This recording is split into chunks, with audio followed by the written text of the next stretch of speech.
నమస్తే, welcome to టీటన్. దేశంలోనే అతిపెద్ద కార్పొరేట్ గుత్తాధిపత్యం కలిగి ఉన్న గౌతమ్ అదానికి తమిళనాడు ప్రభుత్వం ఊహించని షాక్ ఇచ్చింది. ఇప్పటికే ఖరారు అయినటువంటి స్మార్ట్ మీటర్ల టెండర్ ను అనూహ్యంగా రద్దు చేసింది.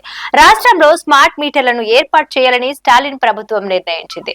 ఈ ప్రాజెక్టు కోసం నిర్వహించిన టెండర్లలో అదాని గ్రూప్ నకు చెందిన Adani energy solutions limited quote చేసినటువంటి ధర చాలా ఎక్కువ అని, ఆ ధర ఆమోదయోగ్యం కాదని తమిళనాడు పవర్ డిస్ట్రిబ్యూషన్ కార్పొరేషన్ స్పష్టం చేసింది. దీంతో పాత టెండర్లను రద్దు చేయాలని నిర్ణయించినట్లు ఆ సంస్థ వెల్లడించింది. త్వరలో మరోమారు టెండర్లు ఆహ్వానిస్తామని తెలిపింది.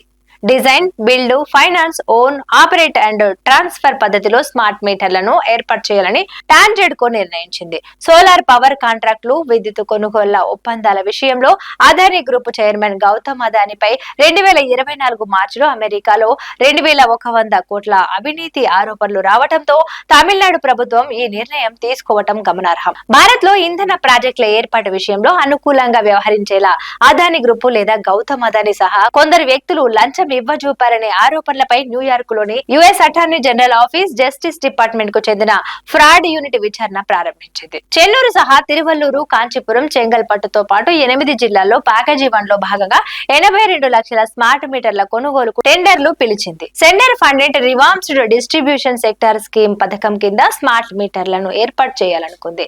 ఇందుకోసం 2023 ఆగస్టులో టెండర్లు ఆహ్వానించగా ఏఈఎస్ఎల్ తక్కువ ధరతో టెండర్ వేసింది.